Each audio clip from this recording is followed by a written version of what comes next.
Hello, everyone. Thank you all so much for attending or tuning into our 25th episode of the Peaceable Kingdom Hour, which is titled Animals Exploited for Entertainment. My name is Matthew A. King, and I am your host. This live stream is made possible in collaboration with allcreatures.org, leading the way in faith-based vegan animal rights since 1998, and with the Christian Animal Rights Association, a non-denominational Bible-based ministry. All opinions and teachings expressed in this series are the commentaries of me, Matthew A. King.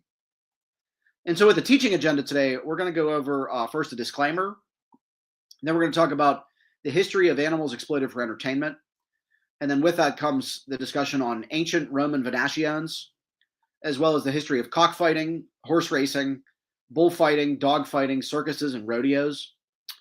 And then we'll talk about what does the Bible say about exploiting animals for entertainment. And so we'll get into Proverbs 12:10, how it condemns animal cruelty, several verses that condemn causing death to animals, as well as Genesis 49:6 that condemns hurting animals for entertainment.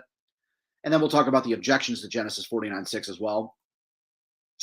And so first, the disclaimer I wanted to say too before we start is because this is somewhat of a disturbing teaching because it talks about animals being hurt for entertainment both historically and in present times. And so the descriptions are graphic at times, and it's just explaining what's happened.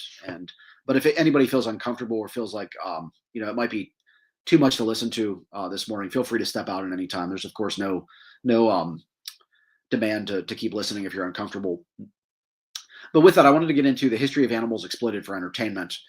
And so you of course have to look back at when was the earliest documented times. And so we have here, it says, exotic animals fascinated the ancients. As early as 2000 BC, lions were kept and displayed in cages in Macedonia, according to archaeological evidence. Wild animals, including elephants, bears, tigers, and giraffes, were collected by rulers from Egypt to Babylonia, to Assyria, to Rome, and to China. The Roman Empire is well known for its use of animals for entertainment. Emperors held gory spectacles in circular areas in which animals fought to the death, either with each other animals or with human gladiators. Perhaps the most famous large venue for this type of entertainment was the Circus Maximus in Rome. And so, of course, you have to. Everybody probably knows about that. That's probably the most famous is the circus. We'll get to that in a second. But first, I wanted to talk about ancient cockfighting because I had this sort of assumption that cockfighting is a relatively new something. I was thinking maybe was invented in the 1800s, but it's actually quite old. And so humans making roosters fight each other to death for entertainment. And so what is cockfighting exactly? Cockfighting is an age-old practice in which two or more specially bred birds known as game birds are forced into brutal battles to fight for the primary purposes of gambling and entertainment. A typical cockfight can last anywhere from several minutes to more than a half an hour and usually results in the death of one or more birds. And the sport was popular in ancient times in India, China, Persia, and other ancient countries and was introduced into Greece in the time of Themistocles, who was alive from 524 to 460 BC. And then also the sport spread throughout Asia Minor and Sicily. And for a long time, the Romans affected a despisement of this Greek diversion, but they ended up adopting it so enthusiastically that the agricultural writer Columella, who was alive in the 1st century AD, complained that its devotees often spent their whole patrimony in betting at the side of the pit. And so it was very popular in Greece, and actually men would spend their entire earnings gambling at the cockfighting pits. And so from Rome, the sport spread northward. And this part is interesting. It says, although opposed by the Christian clergy, it nevertheless became popular in the Low Countries, Italy, Germany, Spain, and its colonies, and throughout England, Wales, and Scotland. And so cockfighting has always been opposed by Christian clergy, as far as I can see. But occasionally authorities tried to repress it, but cockfighting remained a favorite pastime of the English royalty and gentry from the early 16th century to the 19th century. Cockfighting was introduced into the North American colonies at an early date, but it was soon forbidden by some of the older states. Massachusetts passed laws against animal cruelty in 1836. Cockfighting was prohibited by law in Great Britain in 1849. And so the sport is expressly prohibited in Canada and in most U.S. states. Although cockfighting ceased to be a public sport in the United States, Canada, and the British Isles, it continued to exist clandestinely in those countries. And so cockfighting still exists today, unfortunately, and it's legal in most places, but it operates underground And I know in places like Oklahoma, Kentucky, I think parts of Tennessee, there are cockfighting rings. And a lot of times there's not really much to do about it because a lot of the police are unwilling to address it because they'll say something like, "Oh, well, it's just a chicken." And so I'm not going to bend over backwards to try to stop these guys. And they're massive industries. And that's a big part of our ministry, Christian Animal Rights Association. We're for the Fight Act, which is currently in Congress, and that boosts the effort to try to address fighting against cockfighting and to jail the people involved. And because right now there's just not a strong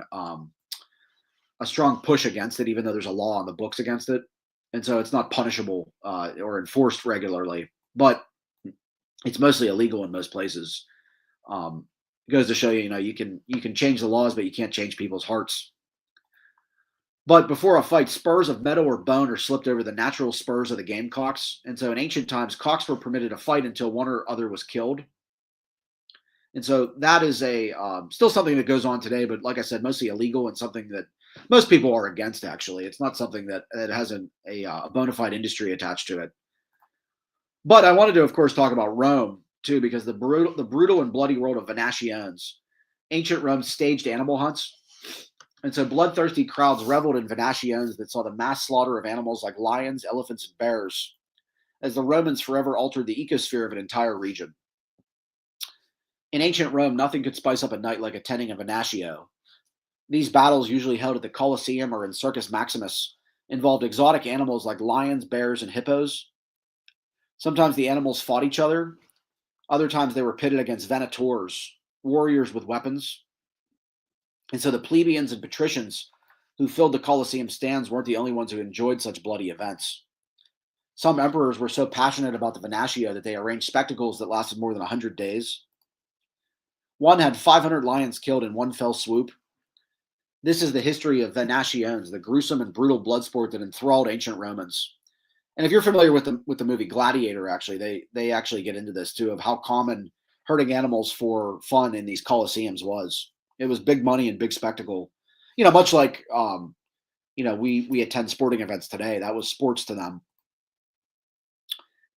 Audiences in ancient Rome had a taste for blood. They had long cheered on chariot races and gladiator matches, and so it was no surprise that they were equally enthralled by Venatio, which means wild animal hunt or staged hunt. And so by some estimates, the Venatians started as early as 252 BC. The Roman historian Livy suggests that the first Venatio took place a bit later in 185 BC. And so this had been going on very early. The animals of the arena and the men who battled them. And so to entertain the masses, Roman authorities summoned exotic animals from across the vast empire.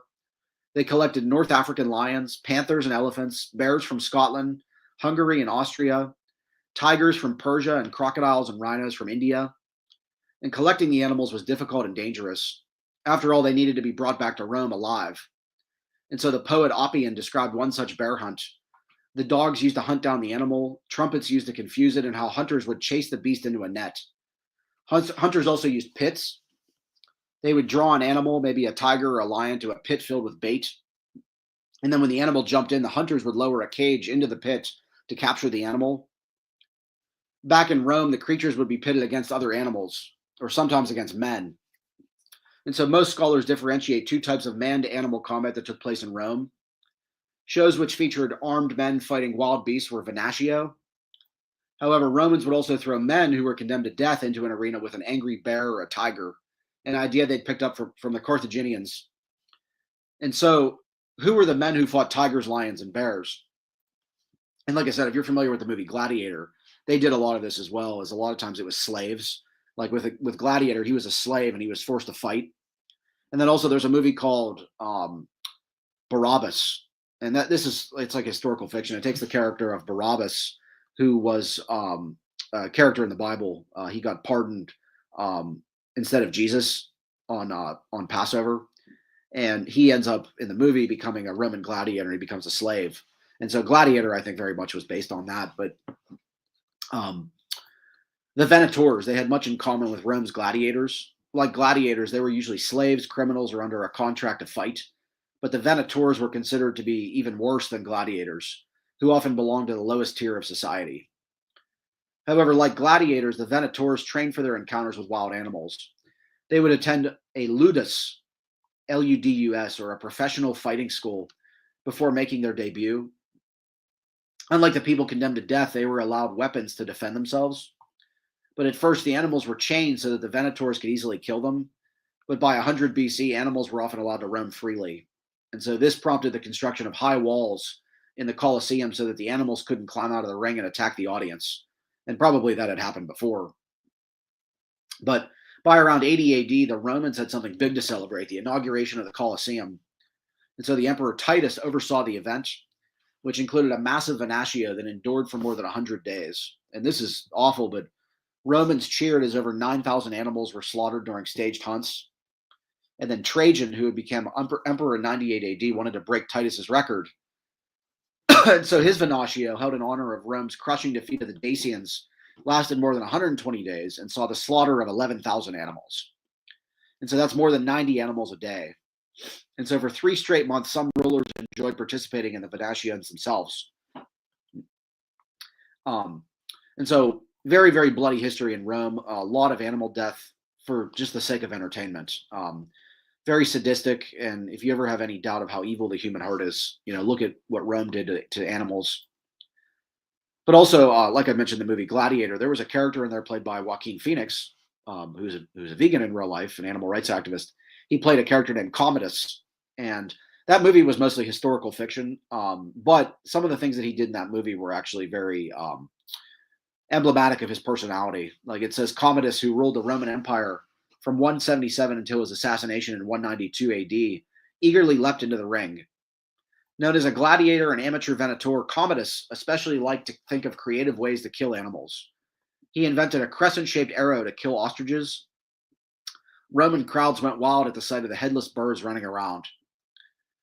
And then also the Emperor Probus, who reigned from 276 to 282 AD, he arranged a similar venatio. Probus moved the celebration to the Colosseum, where hundreds of lions were exhibited, hunted, and killed. And by the 3rd and 4th centuries, though, the popularity of ancient Rome's venations had begun to decline.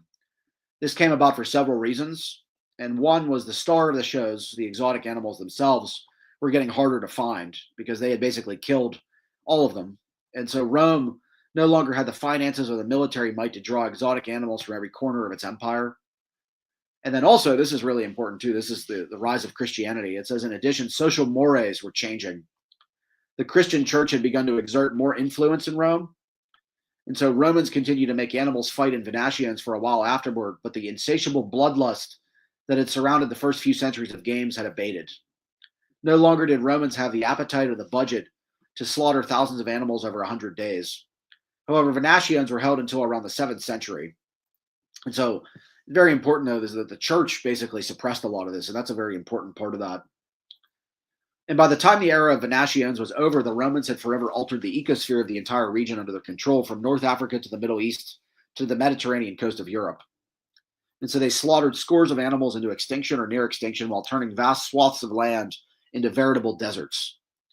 Among the animals that the Romans either wiped out or almost wiped out are the European wild horse, the Eurasian lynx, and the North African elephant, the Barbary lion, and many others. And so many animals that exist today were almost brought to the near extinction because the Romans enjoyed watching them be slaughtered for entertainment in the venations. And then I had a comment come through, actually. Johnny Rose, it sounds like the Jewish temple with the sacrificial system. Yeah, that's so true, actually. Yeah, and yeah, good point, Johnny, too. And I talk about actually in our earlier teachings, that was actually something that was accommodated from pagan rituals. And so that's something too that God never wanted a system like that, and that's eventually why it was done away with. It was accommodated for a season to pull people away from idolatry, but eventually it was done away with. And then that brings us to actually the history of horse racing. This is something that I kind of figured this had been something that had been around for a long time because the movie Ben-Hur, that was something they used to have chariot races with horses, and so I figured that was something that had been around for a long time. But knowledge of the first horse race is lost to prehistory, but both four-hitched chariot and mounted bareback races were held in the Olympic Games of Greece over the period from 700 to 40 BC. And so horse racing, both of chariots and mounted riders, was a well-organized public entertainment in the Roman Empire. It's like that movie Ben-Hur, actually. That's a big part of the movie is the chariot races. That's something that very much captured the minds and the attention of people back then. You could argue this was better than the Venetians, of course, too, because probably a lot of horses died, but at least it wasn't, extremely bloody and extremely cruel. But and a lot of these horse races were probably somewhat, horses in the races were probably somewhat respected. But the history of organized racing in other ancient civilizations is not firmly established. Presumably, organized racing began in such countries as China, Persia, Arabia, and other countries of the Middle East and in North Africa, where horsemanship early became highly developed. Thence came too the Arabian, Barb, and Turk horses that contributed to the earliest European racing. And so, like Arabian horses, you've heard of that type of horse. That probably came from Arabia. Was probably a very common place for horse racing, and so they were imported from there and went to Europe. And so, such horses became familiar to Europeans during the Crusades from the 11th to the 13th century, from which they brought those horses back. And so, racing in medieval England began when horses for sale were ridden in competition by professional riders to display the horse's speed to buyers. And so during the reign of Richard the Lionheart from 1189 to 99, this is the Middle Ages, the first known racing purse was offered, which was 40 pounds for a race run over a 3-mile course with knights as riders. And so this was very popular in England, medieval England.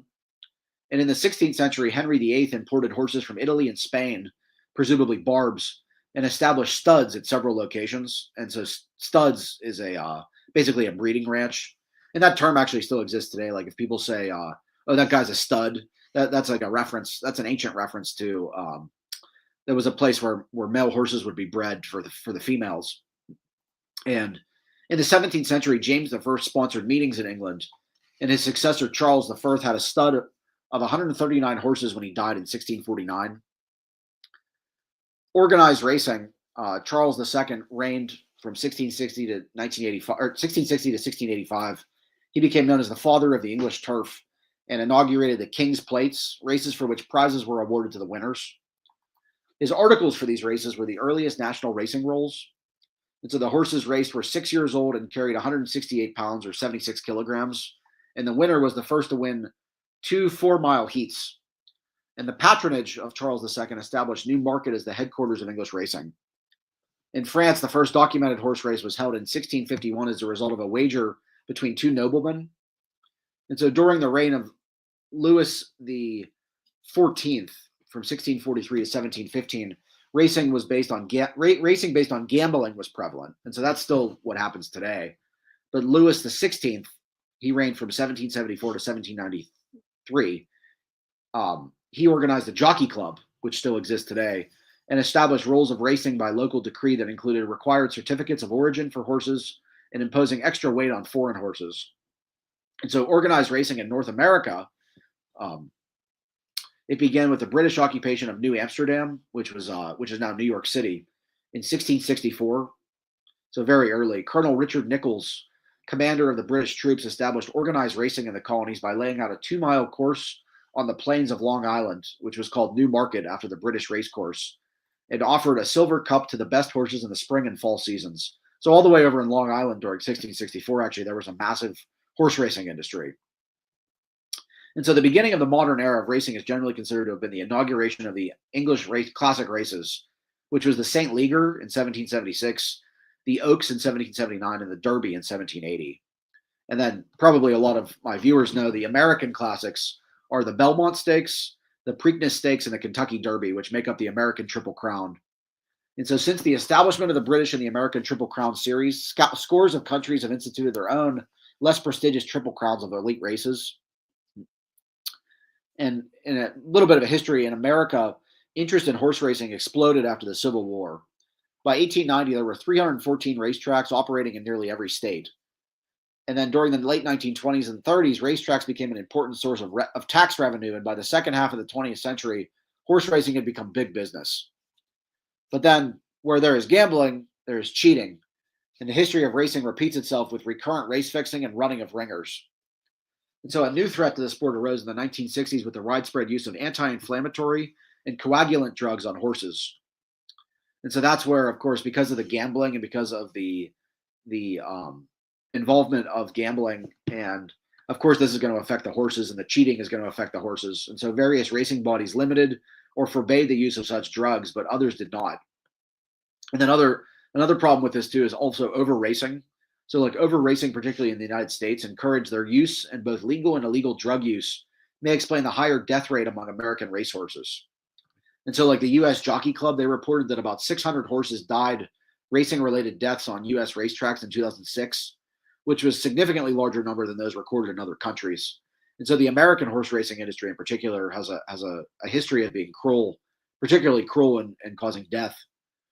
But the use of steroids on horses, like they're used by star athletes in many sports, came under particular scrutiny in the late 20th century. So, like around the 90s. And animal rights organizations have long criticized horse racing.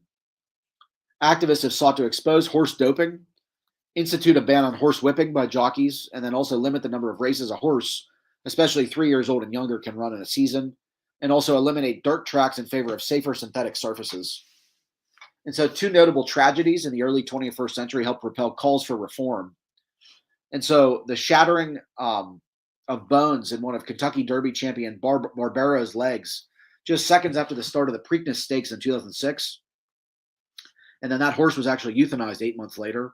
I don't remember hearing about that. I wasn't as involved back then with animal rights, but also there was the death of 3 horses during the production of the TV series Luck. And that ran from 2011 to 2012. Again, something I wasn't familiar with, but it was a drama about horse racing. And so the deaths and subsequent outcry among many viewers helped lead to the abrupt cancellation of the show after just one season. But such events, augmented by the changing interests of the global sporting public, contributed to the continuing decline in the popularity of horse racing through the first decades of the 21st century. And so horse racing actually has been in a long decline for a long time. And it's something that's becoming ever more unpopular. And so that's what's good about that, at least, is that horse racing is on the decline. And then Johnny Rose said Tennessee walking horses are often brutalized illegally so that they high step more. Yeah, and I think that's called soaring, if I'm not familiar. And there's actually a federal bill that's actually trying to outlaw that. So that's in the works. Hopefully that'll come to pass. And then also, I wanted to get into another sordid particular form of entertainment, bullfighting. Its exact origins are lost to history, although the spectacle seems to have many antecedents. And so what is likely the case is that modern bullfighting hails from a confluence of influences, rituals, and cultures, many of which are thousands of years old. And so bull lancing, where you actually pierce the bull's skin, tournaments developed as a result of the rivalry between Moorish chieftains and Christian Iberian knights, and except in large cities that boasted amphitheaters, most festive combats were held in the city square or plaza, from which all contemporary bull rings derive their names, or in the open fields outside of town. And so these organized bullfighting festivals had become commonplace by the end of the 11th century and continue to be popular today. But the most famous perhaps being the Fiesta de San Fermin, during which bulls are run through the streets of Pamplona. And that's what's known as the Pamplona running of the bulls. And again, very important, the early Christian church opposed these spectacles. And so that's something that the church very much was always for, was the opposing these events that are hurting animals for entertainment. After the Muslims were driven from Spain in the 15th century, bull lancing tournaments became the favorite sport of the aristocracy. Queen Isabella, however, opposed bullfighting. And this is important. In 1567, Pope Pius V banned it outright, excommunicating Christian nobles who sanctioned bullfights and refusing Christian burial to anyone killed in the ring. But corridas, they nevertheless continued to grow in popularity despite the condemnation. And in time, the church lifted the ban and accommodated that, which it clearly could not stop, though it did insist on certain modifications to reduce the number of slain bullfighters, such as stopping the common practice of mass bullfights, which is the release for battle of dozens of bulls at the same time. And in fact, corridas became such a routine part of Spanish life that they were eventually held during fiestas in commemoration of holy days and the canonization of saints, and even now the opening day of the bullfighting season in some areas is Easter Sunday. And so these bullfighting-related fiestas are important community events, often reflecting local and regional identities and traditions. And so the church actually originally condemned it, but because people were hard of heart, they went back on that actually and accommodated it, much like what we see in the Bible a lot of times. And so the rise of professional bullfighting, one of the greatest of the early professional bullfighters was Joaquin Rodriguez Costaleras. He was born in Sevilla in 1729. He is known as the father of modern foot-based bullfighting. And so this is interesting. Costaleras was credited with creating the pomp and pageantry associated with the modern commercialized corrida, including the basic cape pass called the Veronica, and then also the matador's tradition of wearing an elaborately embroidered costume. You might see those in movies and things like that. And the most common method of killing the bull, which is the velopi, in which the bull is transfixed by the cape held low to the ground while the bullfighter lunges forward as the bull charges, and with the right hand plunges the sword between the bull's shoulder blades.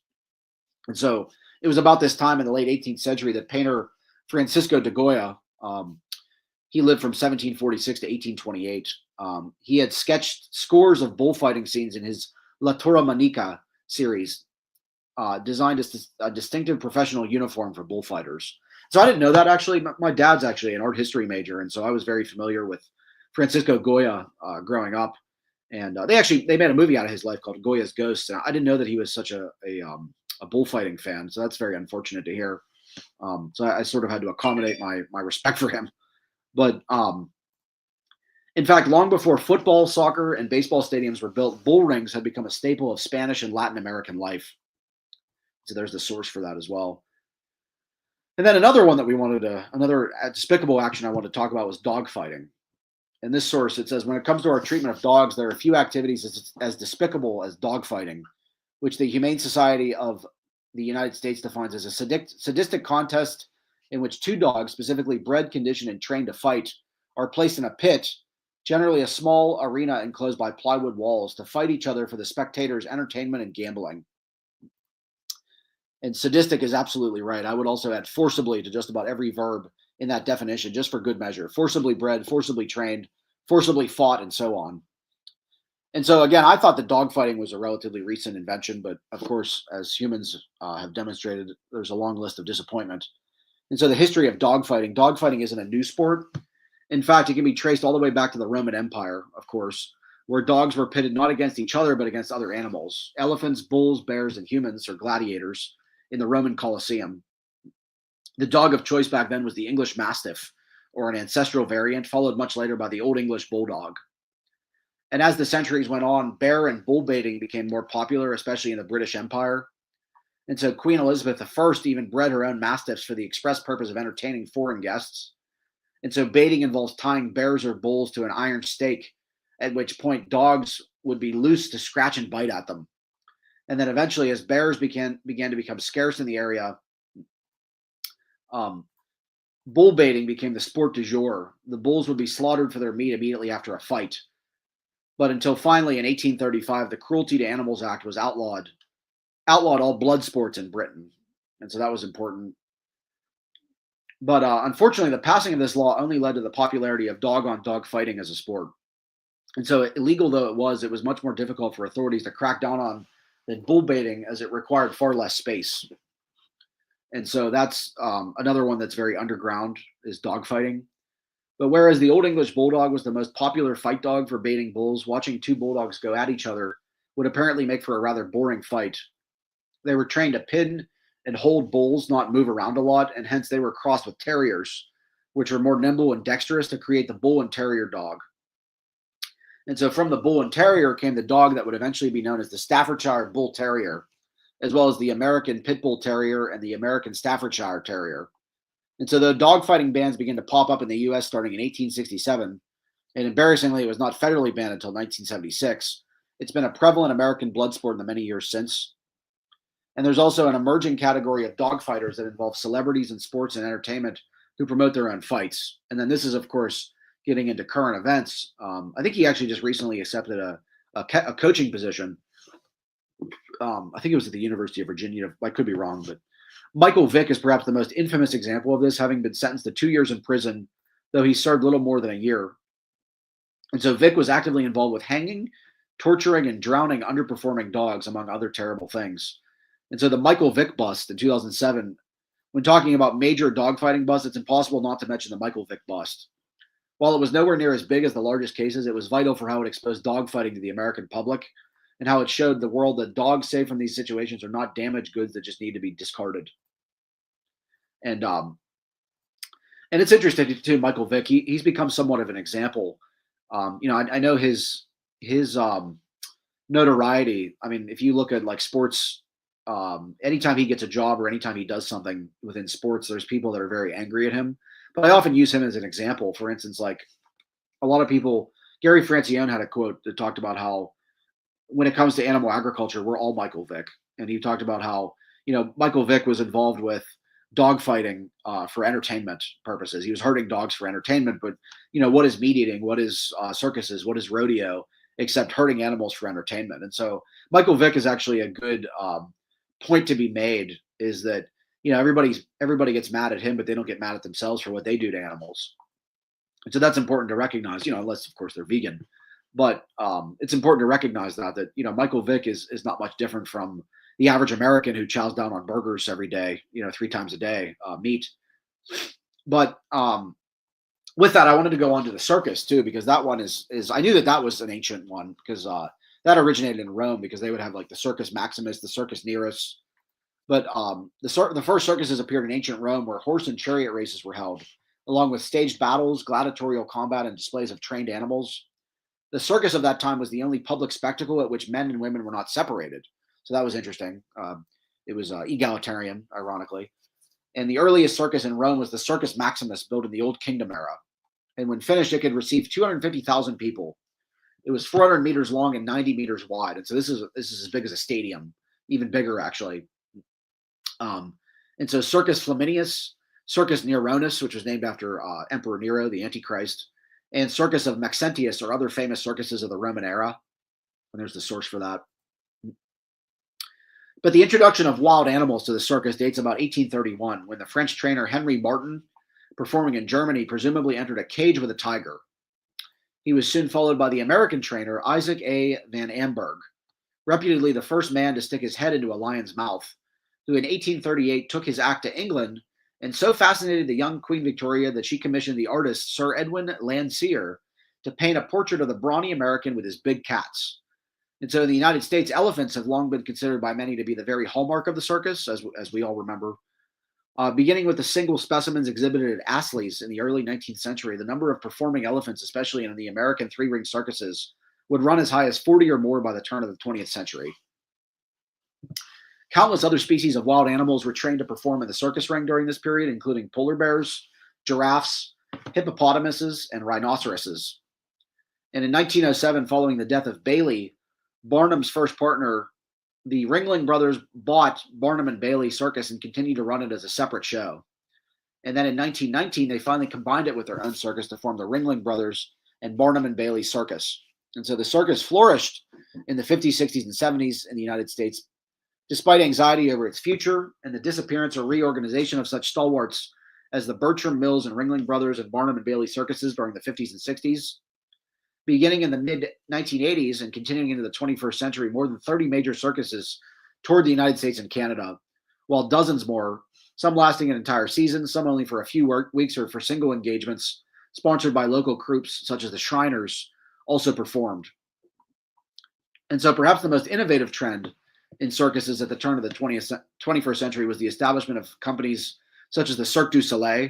And I've never been to one of them, actually. I wouldn't mind going. Probably wouldn't be my favorite thing, but my parents went to them and described how amazing it was. But those were actually pivotal in the transition away from animals and circuses. But such companies employ no animals in their performances and instead emphasize traditional acts of human skill and daring. But in the 19th century, Van Amberg believed that the trainer must demonstrate physical superiority over his pupils, and it could customarily beat his animals into submission. Beginning in the late 20th century in both Britain and the United States, circus owners were often challenged by animal rights activists who believed that cruelty was involved in the training of circus animals and who consequently agitated to have such acts banned. Nevertheless, increasingly frequent protests and lawsuits by animal rights groups succeeded in generating public concern for the well-being of animals used in circuses, particularly elephants. Some jurisdictions in Europe and the United States adopted bans on wild animal acts or on the bullhook, which is a sharp poker-like device used to train and guide elephants. And Los Angeles actually was pivotal in banning the bullhook. That was a ban that I think started in 2013, or at least it was enacted in 2013 and then didn't take place until 2017. And then also my hometown, Pittsburgh, banned the bullhook and that was on the part of my friends at Humane Action Pittsburgh. And so the bullhook, it's a sharp poker-like device used to train and guide elephants. And when they took away the bullhook, they could no longer train the elephants, and so that effectively ended the circus. And so changing public sensibilities contribute to the growing popularity of animal-free circuses such as Cirque du Soleil, and to depressed ticket sales at Ringling Brothers and other traditional circuses. Ringling's announcement in 2015 that it would phase out elephant acts within 3 years ironically reduced ticket sales even further, and in 2017 the circus ceased operations. And so Ringling began touring a new show without animals in 2023. And so what's amazing is Ringling is still around, but they phased out the animal part. And so they evolved like everything. And what's important about that too is that there's also bans. I know rodeo is now being put under scrutiny because that's actually the only industry that's growing right now. All the other ones like circus animals, circuses that have animals have been on a decline for the last 20 years, especially, and they're very rare. But they're at least trending downward. But the other one is rodeo, and for whatever reason, that's seeing an increase in popularity. And I think that's something that Christians, animal rights activists, vegans should all be opposing. And I, for one, have upped my rodeo activism, anti-rodeo activism. And Los Angeles is currently working on a ban on rodeo. And they were, as I said, they were the first ones to ban the bullhook. And that was a leadership role. And then other cities started to adopt the same. My hometown also has a ban on rodeos, effectively, with the tools of torment, which is the flank strap, the electric prods, and the spurs. And so by banning those, it effectively banned rodeo, and that changed this year because the state allowed an exemption. But we won't get into that. But anyways, a large portion of this show will focus on rodeo. But rodeo is from the Spanish rodear, which means to encircle. It grew out of the work and play of the 19th century American cowboys and their Spanish-Mexican antecedents. They evolved from a time when cowboys would gather together during seasonal roundups or in the cow towns at the end of cattle driving trails and vie for the unofficial title of best bucking horse rider, roper, and so on. The contest became regular formal programs of entertainment. Many locales claimed the distinction of being the first place to hold a rodeo in the United States, and among them were Cheyenne, Wyoming, where there's a big rodeo every year, and also in 1872, Winfield, Kansas in 1882. And although its development as a sport occurred mainly in northern Mexico, the United States, and western Canada, rodeo's popularity is global. In particular, many similar events and competitions can be found in South America, including the Culeo of Venezuela and Colombia. The Charreada of Mexico is a similar competition that evolved from the haciendas of colonial Mexico. And its rodeo-like events are typically not timed, but judged in terms of artistic merit. And under the management of promoters, contractors, and civic-minded local committees, rodeo emerged as a legitimate independent sport by 1910. And so rodeo actually is one of the more contemporary, we'll say, sports with animals. And contemporary rodeos typically present 5 main events. And I wanted to talk about this. This might be a little bit monotonous, but I thought it was important to highlight what exactly happens in rodeos, because a lot of people aren't really aware of what they involve. They just know that there's bull riding and there's lassoing and things like that. But 2 of these, saddle bronc riding and calf roping, represent the practical range work of the 19th century cowboy. 3 other primary contests, bareback bronc riding, steer wrestling, and bull riding, appeared as feats of cowboy daring during the first decades of the 20th century. Most prominent rodeos also include women's barrel racing and team steer roping as regular program events. Steer roping, a traditional cowboy practice and a familiar rodeo event for several decades in the early 1900s, is today an infrequent competition because of considerations of animal welfare. And that's where the roping is, they'll rope a steer and then that causes a lot of trauma to the neck and things like that. And so what is good is a lot of rodeos have phased that out. But I also wanted to point this out too, because not all rodeo events are one and the same. Some are less detrimental to animals, some are more detrimental to animals. I would say they're all detrimental in some capacity, but some of them are worse than others. But so, for instance, like bareback bronc riding, a bronco is an unbroken range horse picked for its resistance to training and its tendency to buck or throw its rider. Bareback riding became a standard event at the majority of sanctioned rodeos in the 1950s. And qualifying rides last 8 seconds, and the scoring is based on a cumulative total of up to 50 points, each for the performance of the bronc and the rider. And so calf roping today, usually referred to as tie-down roping, evolved directly from the traditional tasks of the roundup, when calves were subdued for branding and doctoring. And so a timed event, it pits the contestant and his or her well-trained horse against the clock and a 250 to 350 pound calf. And with a designated start, the calf bursts from the chute, trips a barrier that signals pursuit by the roper.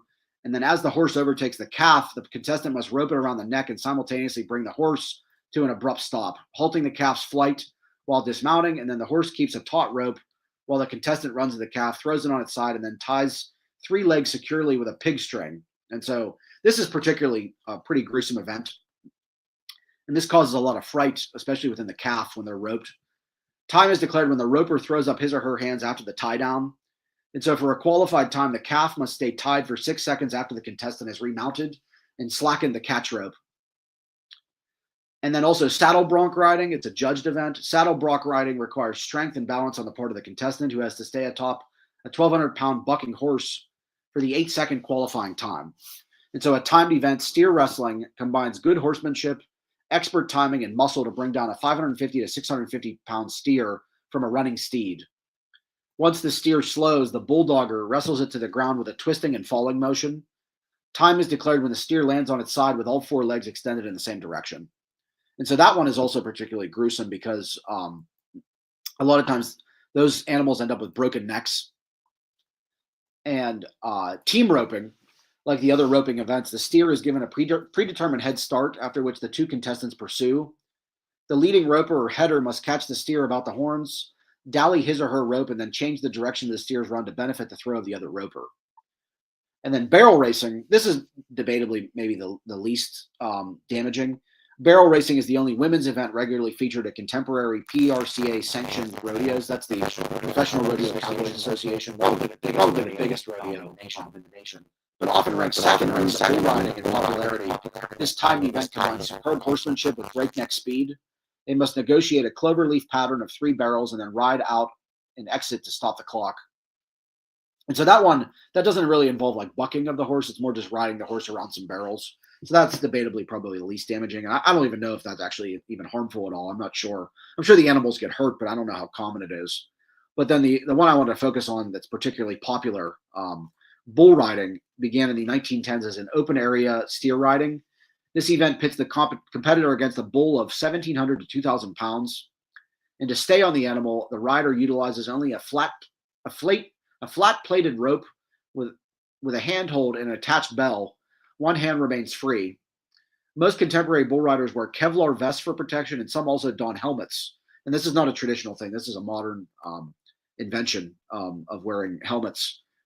For a qualified ride, contestants must stay aboard the animal for 8 seconds out of the chute and cannot touch the bull or themselves with their free hand.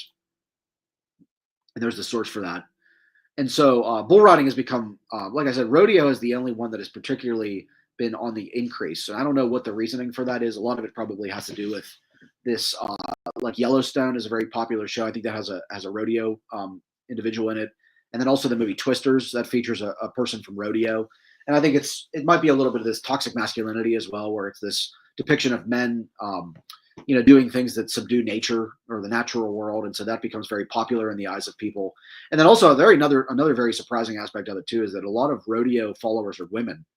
And I don't know if it might have to do with women probably find cowboys sexy, I guess that might be part of it. But nevertheless, it's very damaging towards the animals. And that's the part that's disturbing, is it's hurting animals for entertainment. And then the most important part of this, I wanted to get into, what does the Bible say about exploiting animals for entertainment? And so most of the time, harming animals for entertainment would be condemned by Proverbs 12:10. The godly care for their animals, but the wicked are always cruel. And so dogfighting is one of the most heinous forms of animal cruelty. That's what ASPCA says. And then also, like, besides being cruel to animals, cockfighting is closely connected to other crimes, such as gambling, drugs, and acts of violence. And so cockfighting is said to be cruel to animals based on the ASPCA. There's the source for that. And then this author said it's time for the tragedy of horse racing to end. No one wins in this cruel sport. And so a lot of times these things are condemned by Proverbs 12:10 very easily. But sometimes maybe not. And then like bullfighting, it says every year approximately 35,000 bulls are tormented and killed in bullfights in Spain alone. And although many bullfight attendees are American tourists, 90% of these tourists never return to another fight after witnessing the relentless cruelty that takes place in the ring. And so bullfighting also is condemned by animal cruelty stipulations. And then also, circuses would quickly lose their appeal if more people knew about the cruel methods used to train the animals, as well as the cramped confinement, unacceptable travel conditions, and poor treatment that they endure, not to mention what happens to them when they retire. So that's from PETA. And they also said physical punishment has always been the standard training method for animals in circuses. Animals are beaten, shocked, and whipped to make them perform over and over again, tricks that make no sense to them. And then I had a comment come through. Johnny Rose said, Amish horses, race horses, rodeo horses that are no longer useful end up in the slaughter pipeline. That's true. That can happen. That definitely can happen. A lot of the rodeo companies don't do that anymore because they know it's bad business. So a lot of them end up retiring and becoming studs, but exploitative nonetheless. Very true. And my friend, I haven't met her in person, but a Facebook friend of mine that I greatly admire. She said, during the course of my lifetime, I have been a farmer, a bareback rodeo bronc rider, a large animal veterinarian, a medical researcher, a meat inspector, a state veterinarian, and a prosecutor. I have also worked as a media consultant on animal welfare issues, including rodeo and pregnant mares' urine horses. And based upon my extensive large animal experience, I have concluded that rodeo events are inherently cruel. And that was Peggy W. Larson. If you ever get a chance to look at her work, she's I call her the Howard Lyman of rodeo, because she used to be involved with rodeo, and like Howard Lyman, he turned his back on cattle farming and then became a outspoken critic of cattle farming. Peggy Larson also used to be involved with rodeo and became an outspoken critic against it. And so she said the cruelest rodeo events are the roping events. She said steer wrestling also causes injuries and deaths to the animals. In this event, a steer is forced to run at top speed while the contestant leaps from his horse, grabs the horns of the steer, and twists his neck until he falls to the ground. In recent years, however, research has produced sound evidence of the fear. This is from another source, but it says, in recent years, however, research has produced sound evidence of the fear, distress, and pain experienced by animals used in rodeos. The RSPCA opposes all rodeo events due to the inherent risk of injury, pain, and distress. A recent Australian study that evaluated video footage of calf roping and assessed the calf's behavioral responses demonstrated signs of fear and distress in all stages of the event. Calves show evasive behavior such as struggling, escape attempts, running fast, vocalization, exposing the whites of their eyes, keeping their ears down and tails rigid, mouth gaping, and tongue protrusion. All of these behavioral signs are associated with negative affective states such as fear and stress. And so calf roping events also pose a significant risk of injury to calves, obviously. And then this one, it says, the Australian Veterinary Association recommends that calf roping should be prohibited in all jurisdictions where it occurs due to the welfare concern of the event, particularly given the use of young animals and the risk of injury from the extreme and abrupt jerking on the neck when lassoed. And like all rodeo events, steer wrestling induces fear in cattle who are prey animals. The sudden neck twisting risks injuries such as trauma to the neck and winding due to compression of the trachea. And so, which is why the Australian Veterinary Association also advocates that this event be prohibited by law. And then a horrific possible outcome is a broken neck, which occurred in the Calgary Stampede in Canada in 2024. And the Calgary Stampede actually is the biggest rodeo event in the world. And it's something that my ministry very much opposes and is expressing that. But bucking events include bronco and bull riding. And bull riding, that's a big one. Is hosted by the Professional Bull Riders. That's an organization that's particularly unethical. But they actually paid the Pennsylvania a bunch of Pennsylvania lobbyists to get an exemption on the rodeo ban that's placed in Pittsburgh. And so they went to the state and lobbied to be able to have a rodeo in Pittsburgh, even though there's a ban on it. And so that's a company that's very much gained the ire of me as well as other people in Pittsburgh. But bucking events include bronco and bull riding. The commonality to these two events is that they involve a rider inflicting pain on either a horse or a bull through kicking them with metal spurs and using tightened flank straps, which cause the animals to buck repeatedly until they can dislodge the rider and have their flank straps loosened. This form of entertainment represents extreme provocation of prey animals through causing pain and terror, akin to being attacked by a predator. Horses and cattle react accordingly through extreme bucking. Some horses have somersaulted or hurled themselves at solid objects such as rails to rid themselves of the rider and the flank strap, while some bulls charge the rider in the arena. And so behaviors indicating distress during bucking events include mouth gaping, tongue protrusion, a fixed stare and eye whites in horses, and excessive mucoid salivation, tail swishing, fixed stare, mouth gaping, and tongue protrusion in bulls. And so the risk of injury to both horses and bulls in bucking events is significant. Bronco and bull riding events also cause pain to the animals due to the use of spurs and flank straps, which are both used to encourage bucking. Industry claims that these devices cause no pain, defy what we know of the anatomy of horses and bulls. The flank and the underbelly are highly sensitive areas, and so the use of spurs can cause soft tissue injuries. And a lot of times rodeo people will say, well, they're dull spurs, but it's like, it still hurts though. And that's the point, is that it's for your grip. And they'll say, well, animal skin is much thicker than humans. Well, that's fine, but imagine having a piece of metal shoved onto your skin. It's not going to be comfortable. And that's why also the German Association of Veterinarians for the Protection of Animals analyzed video footage of bucking behavior and recommended that bull riding should be prohibited. And the inherent nature of rodeo events results in animal cruelty. And so these events cause harm to the animals involved, who experience fear, distress, pain, and injury that would otherwise be prosecuted under animal welfare legislation. They are deliberately provoked, chased, and physically harmed either by the human participant or through injury arising from their attempts to escape a terrifying scenario that exploits their natural instincts as prey animals to avoid predators. And so Sentient, they're a coalition of veterinarians.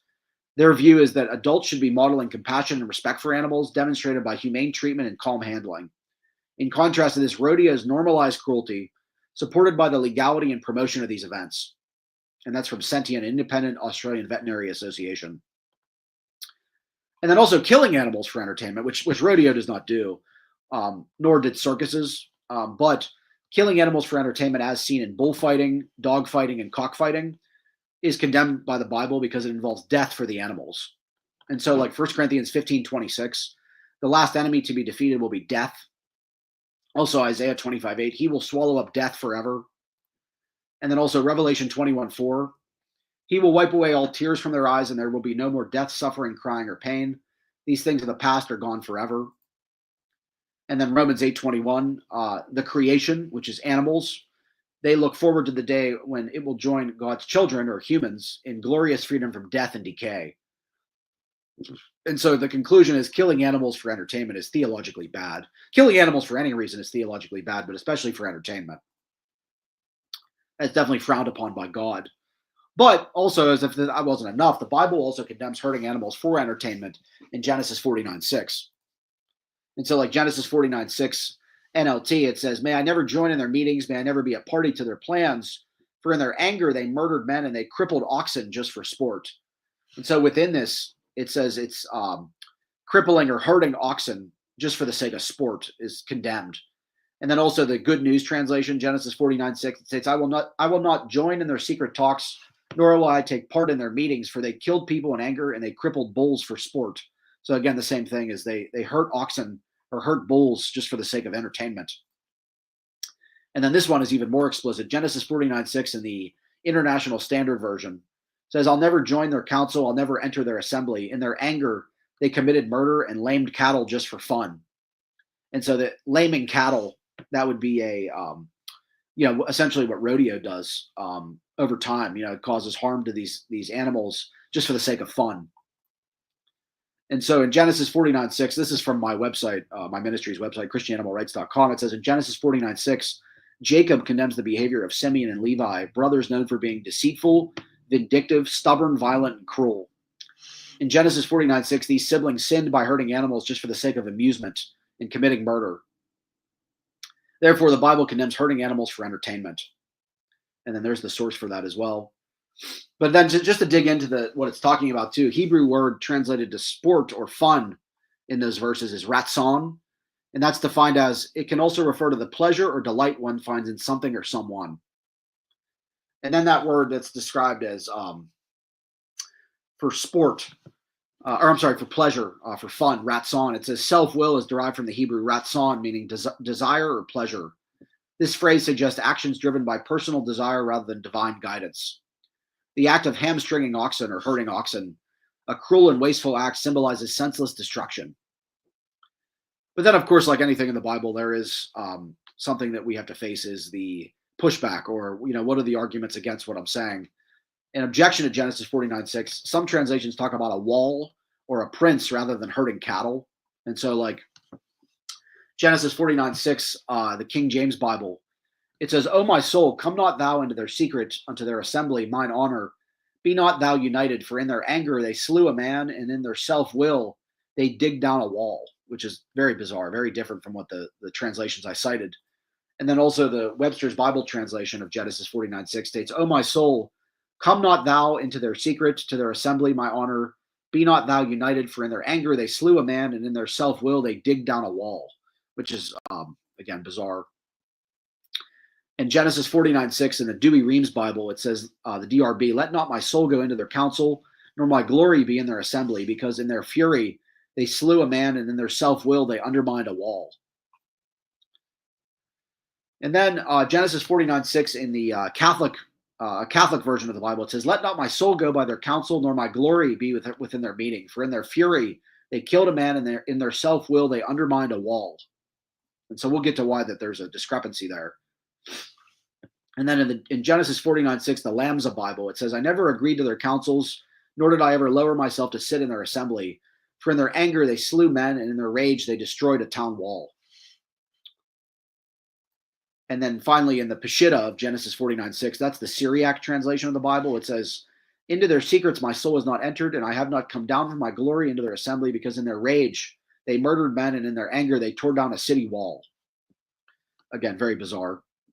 But I will say, too, the vast majority of translations do say herding animals, or hamstringing oxen, hamstringing bulls, herding bulls for fun, essentially. That's the vast majority of translations. So this is dealing with the translations that don't say that. And then also bizarre, too, there's ones about a prince. Like, for instance, Genesis 49:6 in the literal standard version, LSV, it says, into their secret do not come, O my soul. Do not be united to their assembly, O my glory. For in their anger they slew a man, and in their self-will eradicated a prince.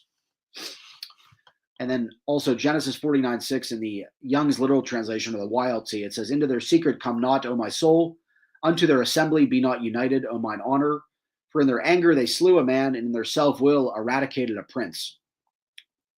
And so why the discrepancy in these translations? And I dug into that a little bit, no pun intended. But it says the Hebrew word in Genesis 49:6 is shor, S-H-O-R. The Hebrew word shor primarily refers to an ox or a bull. But in the context of the Old Testament, it's often used to describe domesticated cattle, which were integral to agricultural life in ancient Israel. The term can also be used metaphorically to represent strength and power. And so as you can see from above, this word can mean ruler or prince. However, in the text, it reads ox. And so notice the dot over the middle letter. This leads to an understandable confusion in translation between the YLT and the ASV. It seems that the NIV, the NET, and the NASB all agree with the ASV, and that's the vast majority of translations. It appears that most translators have carefully noted the orthography of this Hebrew word and conclude appropriately that it means ox. The word translated ox could also mean wall if the letters of the Hebrew are pointed differently. And so while the word translated hamstring twice means uproot, the marginal note follows the Hebrew, which shows that the KJV translators did not mistake bull for wall. Instead, the KJV translators most likely chose to follow the Vulgate in their main text for this phrase. So it appears that there was an ongoing battle between the primacy of the Latin Vulgate versus the Masoret Hebrew during this time. And so the KJV, which had the line about the wall, it says it seems to have followed Jerome's Vulgate in its main text while putting the Masoret Hebrew meaning in a marginal note. And so Aquila and Symmachus also rendered this phrase similarly to the Vulgate. And so, however, the Septuagint, which is the Greek translation of the Old Testament, has the rendering of hamstrung and ox, which matches the Masoret Hebrew, and which is thought to have written sometime between 300 and 200 BC.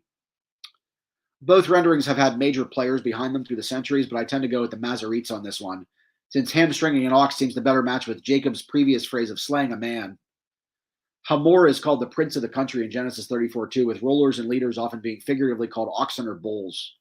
And so there's the source there. But meaning, so basically there was this discrepancy because the original Hebrew says ox, but then the Latin Vulgate, for whatever reason, it got translated as wall. And it probably because it was a mistake in understanding what the Hebrew said, because the words between wall and bull are very similar. And so if one of the lines is facing one way or the other, it could mean wall, and so they mistook it for that. And obviously the Hebrew was written first, so it should read ox. But then also we have to deal with the translations. But basically, yeah, the KJV and the other ones are wrong in their translation. It should not say wall. It should say bull based on the earliest Hebrew, which was written in 300 BC. It's always been ox.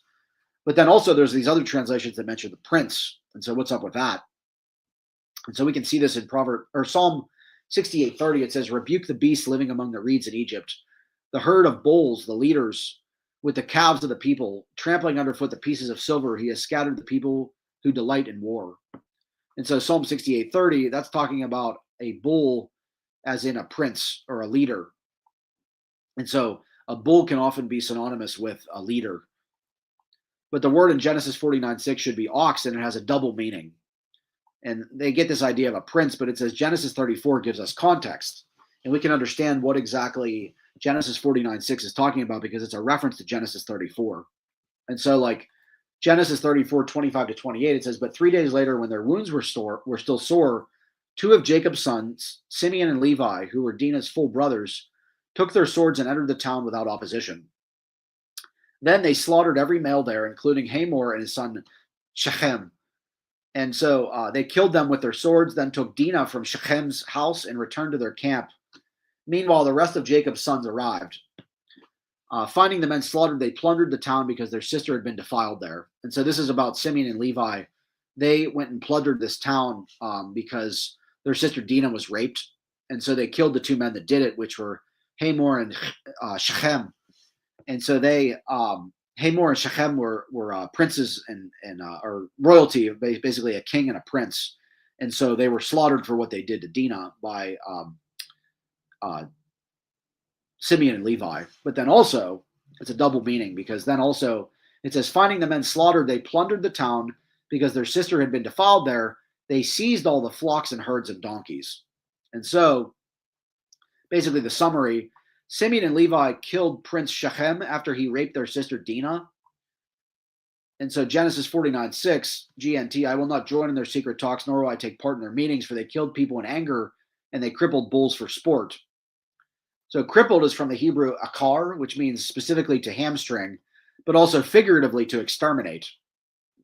And that word hamstring actually is also used almost exclusively, like Joshua 11:6 and 11:9, as well as 2 Samuel 8:4, 1 Chronicles 18:4. They use the same word to talk about crippling horses or hamstringing horses.